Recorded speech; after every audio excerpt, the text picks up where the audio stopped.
Hi everyone, what a day today. We did get a massive sell-off pretty much throughout the session, straight down candles here on the hourly, no green candles on the day, absolutely terrible. But it did kind of play out like we said. We said this zone was very important. We had 565.16, the 200 SMA that broke here on the 7 o'clock candle.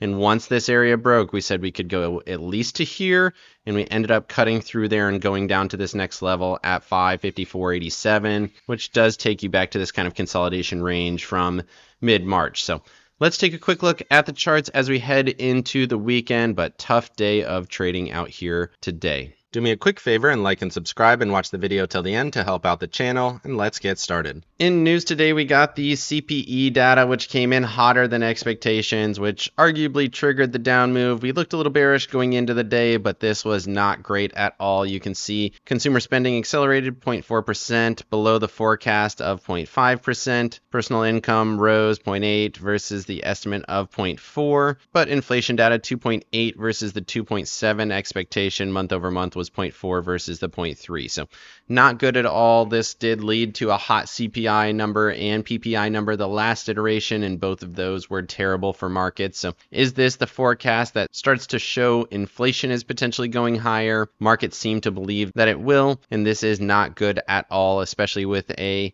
data-driven Fed, which is what we have right now. Moving over to Fear and Greed Index, we fell back down to a 22. All of these continuing to be in extreme fear. We even got put call ratio in extreme fear now. Volatility continuing to spike up, safe haven demand, extreme fear, and then junk bonds pulling all the way back into neutral. So we got a continuation to the downside, and that's what we're seeing on all of the indicators. And then looking at that economic calendar, you can see the data here, not great at all. PCE prices 2.8, 0.4 respectively, the prices that we talked about. Michigan data higher than expectations as well. Consumer expectations not great. Overall, not good data, and this is part of why I think markets went lower today. Moving over to the charts, you can see absolutely terrible day, down 2% on the SPY charts, down below that 554.87 level, and you can see after hours 554.25, probably going to go at least to 550.12, momentum back to bearish, RSI breaking down huge volume. We said yesterday if this zone went, which it did, then we were expecting big sells, and we did get that. So at least a double bottom, in my opinion, 550. At this point, you have to expect a lower low to come. If we do get a move there, remember we said the lower low is likely to be 535, back down to this low here from the beginning of September. So that's what we're looking for, at least for now, waiting to see what happens there. But overall, very, very bearish, big continuation lower. We said this was a possibility, and that is what we ended up getting. And then moving over to the Tasty charts here on the 4-hour, you can see we blew through that lowest ATR band, almost took us to that low from the 13th. We didn't quite get there, but it seems like we're going to go. Momentum, obviously very bearish. RVol spiking on those last candles, continuing to sell super aggressive, bearish conditions, continuation to the downside. So you had a slight reprieve, back to bearish. We are super extended, like I said. Maybe we get a little bit of consolidation here. We'll take a look at the charts in the weekend video, but maybe we get a pullback in time, hesitation in this zone right here, and then we see a continuation through there. With this kind of weak retracement, retest of the levels, and then continuation lower, I do expect more lower lows to come. Moving over to the NASDAQ did sell off a lot, 2.63%. You can see we gapped down and fell straight through the trend, straight through the level here at 477, the next one 472, all the way down to that 468.05. We touched that almost to the penny and bounced actually to the penny. 468.05 was the low. That's the same low back here from 10 March. We've been watching that level for a while. We thought that's where we could go if this consolidation broke, and sure enough, that is what happened. So everything looks bearish, momentum bearish, RSI bearish, relative underperformance versus the SPY. You can see we're back to these consolidation lows. The SPY is not quite there yet, but tech is leading us to the downside. So overall, looks very, very bearish. You kind of see a bear flag type setup if you look at it that way. Momentum to the downside, bear flag, consolidation, breakdown here. You would expect this to cut through, and realistically, this could go to this kind of trend area around 450, 452 maybe, or as low as that 445 area. That would be the low back here from the beginning of September. Moving over to the Tasty charts here for the Qs on the 4-hour chart, you can see continuation lower, big sells, super extended, momentum bearish, everything looks terrible. We did already get to these lows, so a little bit of relative underperformance there from the NASDAQ charts, continues to cut through all these levels, huge sells, obviously across the board. In the after hours, we're touching this zone here. If we cut through there early next session, obviously we're going to be going to some much lower lows, and I do expect that to be the case. So everything says bearish conditions. Your trailing stop right now is at 481.25. Moving over to the Russell and the Dow. The Russell fell 2.03%. The Dow was down 1.73%. Momentum bearish, RSI bearish. Everything continues to go lower, cutting through these levels here. 412 is your next support on the Dow. I would expect it to cut through there, at least test this lowest low here back from the 13th. Same here on the Russell. We overthrew this 198.75 level, expecting it to go through there towards that 195 area, or at least as low as that 197 area here back from the Thursday area. So again, everything looks like this is going to break down. Kind of looks like a bull flag now with that breakdown in structure. Overall, should expect all of this to go a little bit lower. Honestly, could go quite a bit lower as well. Moving over to Apple and Microsoft. Apple was down 2.66, Microsoft down 3.02. Huge sells there. So we gapped right to the level 388, sold right to the next one, 387. So 10-point move right back to these lows. After hours selling, momentum bearish, RSI bearish on both of these. Apple could still bounce off the SMA, but Microsoft is through it there. So Microsoft obviously relatively underperforming. Both of these, however, do look like they're going to go to some lower lows. 217.62 is the support. After hours we're through there. So you would expect this to go back towards that 211.55 area. And then Microsoft, the target here would be the trend line, in my opinion, closer to that 367.07 area. Moving over to staples and discretionary. Staples were down about 0.5%, nothing crazy. Still holding that 200. Momentum still swinging to the bull side.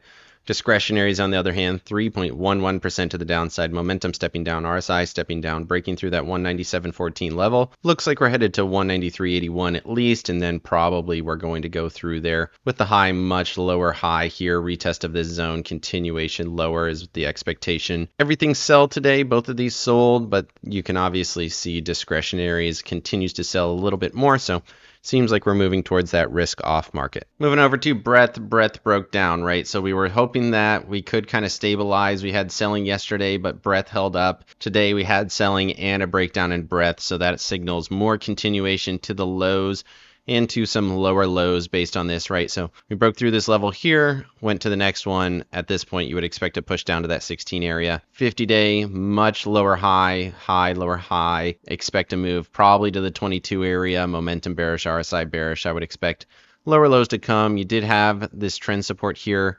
Did stop right at the trend, but I would expect it to go through there. Like I said, I think 22 is in play, at least to this 26 area though. Moving over to the dollar sold along with the inflation data. Interesting to see that the dollar should go a little bit higher as interest rates go a little bit higher, but we did get a bit of an everything sell here. So again, a very concerning. The 104.4 area did continue to hold as resistance. Definitely a weird test, but then we continued lower back to the 200, back towards that 103.6 area. So momentum stepping to bearish, RSI stepping to bearish. I would expect the dollar to head back towards these lower lows around 103.3 or potentially as low as 102.9. Moving over to bonds. Bonds were down here for J&K about 18 cents, but still well within this kind of trading range that we're hoping for. We're hoping that 94.8 continues to hold and we stay in this kind of zone sideways here. But look at the pop on TLT. Huge pop there, 1.38%, big gap and rally back above. We said we thought this was a buy zone. You didn't get a ton of opportunity to buy it below the 89 area, but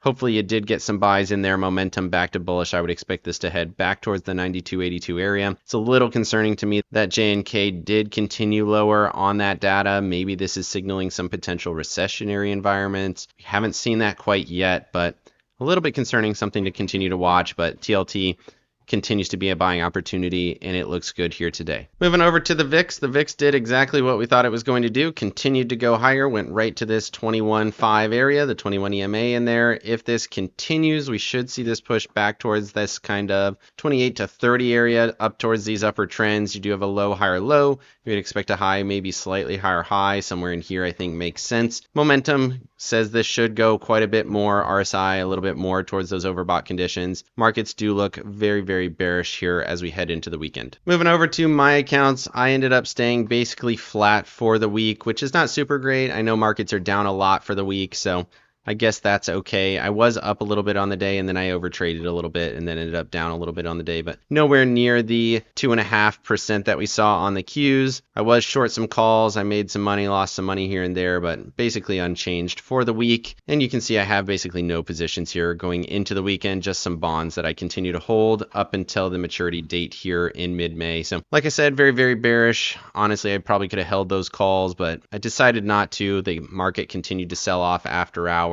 Either way, everything looks bearish and I was flat on the week. Let me know down in the comments section what you think of the inflation data. Is it going to send markets into a tailspin over the next week? Let me know. Otherwise, like and subscribe if you got any value out of this video. Make sure you hit the bell so you don't miss out on any future episodes. Of course, none of this is financial advice. This is all for entertainment purposes. Good luck in your trading and have a great day.